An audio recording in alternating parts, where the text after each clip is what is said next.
Welcome back to this module on exploiting DLP using SIMD instructions.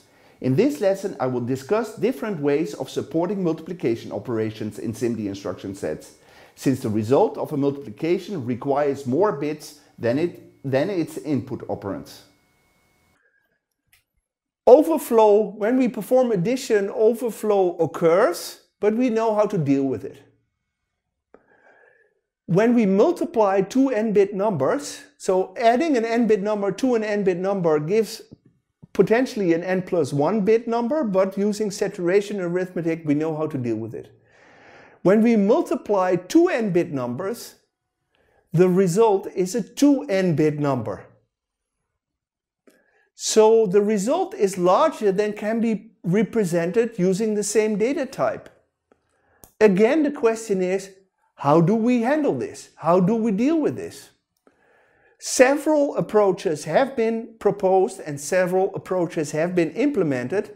Even-odd multiplication, multiply high-low, reduction, or to exploit a special result register that can store the results in a higher precision. I will now discuss these approaches in turn.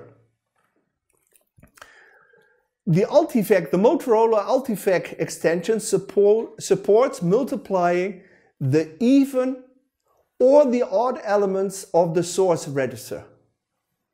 For example, here we have the parallel odd multiplication. These are element 0, so this is even. This is element 1, so this is odd. So these two elements are multiplied. Minus 5 times 70 equals minus 350, and this can be placed in a result that is twice as large as its operands. And similarly, this is element 3, so we can multiply these two and the result is twice as large as its source operand.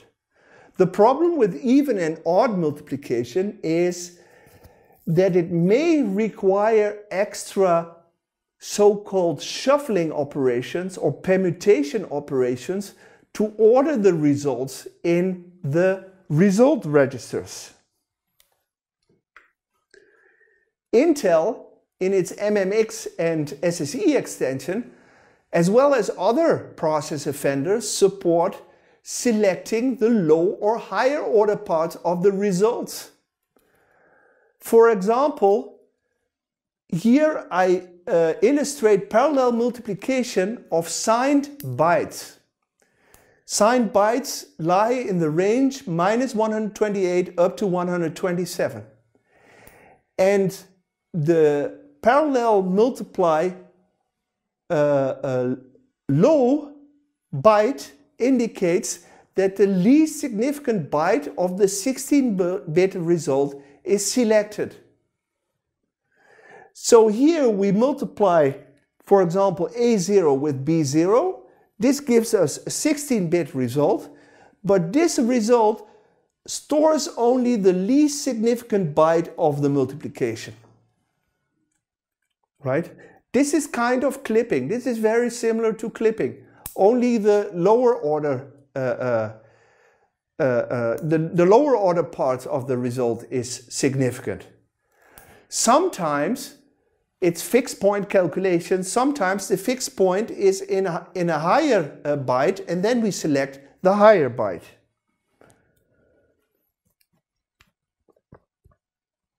Another technique to deal with multiplication is to reduce. Multiplication in multimedia applications is often part of so-called multiply, add or MAD operation, which is a central core operation in almost any digital signal processing application. So multiplication and then reducing the results sums the neighboring products to produce fewer results.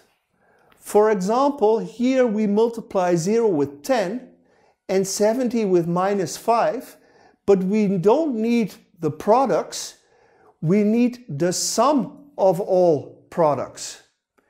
Therefore, we immediately sum these two partial products and store the result in our factor register, which in this case equals minus 350. The fourth option to deal with multiplication is to employ a result register that is wider than the elementary data size. For example, MIPS MDMX avoids multiplication, the width of the multiplication problem by introducing a so-called accumulator. And this accumulator is 128 bits wide. And this accumulator, as in traditional accumulator architectures, there was an implicit operand called the accumulator, which was the source as well as the destination register for many operations. Here it acts as the source and destination register for many operations, including the multiplications. So the partial products are all accumulated, are all summed up in the accumulator. And finally, when the accumulator, then truncation, then rounding takes place, so we lose no intermediate precision if we have a reduction operation. This completes this lesson. To summarize, all modern processors support SIMD instructions, SIMD instruction set extensions, which are very similar to short factor operations. We can use an existing register file, the integer, the floating point register file, to implement the SIMD register file, but nowadays it's usually a separate register file. Arithmetic SIMD instructions such as add and subtract often support saturation arithmetic to prevent overflow, and multiplication is somewhat challenging because the product is wider than the multiplicand and the multiplicator, and we need a larger register to keep all the result bits, or we can select only some of the result bits. This completes this lesson. Thanks for watching. In the next lesson, I will discuss some special purpose SIMD instructions and converting between different packed data types.